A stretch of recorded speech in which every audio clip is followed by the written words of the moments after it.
Let's go, Peggy, to South Carolina. This is an extraordinary story, and this lawyer, Alex Murdaugh, talking about drugs, by the way.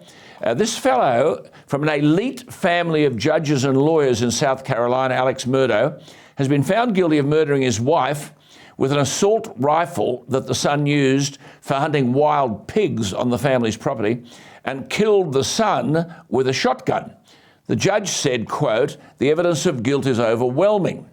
The jury heard that Murdaugh murdered his family members on June 7, 2021, after realising his years of stealing millions from his law firm and from clients to feed his hidden opioid addiction was about to go public. But Peggy, this is bizarre because the evidence had that Murdaugh was at the scene shortly before the murders, but the guns were never found. There was no blood-stained clothing or other direct evidence that could prove he was the killer.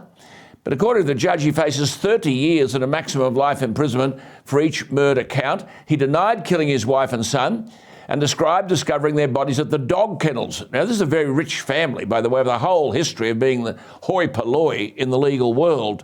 And he found the bodies, he said, at the dog kennels. He admitted he stole and embezzled and lied about his drug habit, which lawyers said were costing $50,000 a week. But he said he'd never lie about killing his family. Peggy, what are Americans making of all of this? Well, I think everybody was surprised that the jury came back so quickly, and I think they were very brave to do so. They came back in about 3 hours with an indictment of guilt for this man. He came from a very wealthy, powerful, influential family in the South. They had been longtime Democrat donors, and this jury was very brave to put this man behind bars. But I think that evidence just came to the point that they knew he had admitted to lying about so many things. This was the one thing that he didn't admit to, and I think that the things just added up, and they could no longer hide the preponderance of guilt that they saw in him. Yes, there's so many suspicious things also surrounding this family that are still going to come out. Yes, I mean, that's the right. I mean, having been a liar, and a liar with a capital L, I said, oh, well, when you said you didn't kill your family, you're lying now. His lawyer, Murdaugh's lawyer, argued that investigators tainted the crime scene at the kennels, failed to pursue other possible suspects, including Murdaugh's drug suppliers, and people angry at the son's involvement in the February 2019 boating death of a teenage girl. He said the lawyer said it was, quote, totally illogical, irrational, insane for somebody to kill their loved ones when their criminal conduct is being exposed. The prosecution argued that Murdaugh was a master liar.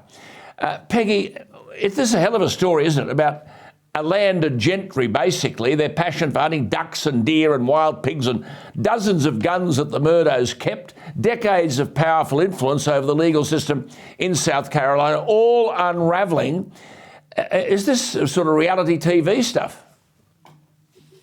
It is, and they've been covering it quite heavily here in the United States. And I actually think this is maybe just the beginning, not the end, because there was a boating accident, as you mentioned, involving the son that passed away. But there's also a classmate of the living son who died under suspicious circumstances.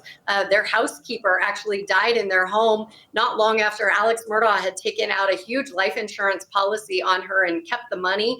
And so there's talks that these two cases in particular are going to be looked into further. So I don't think we've heard the last of this man or this family. No.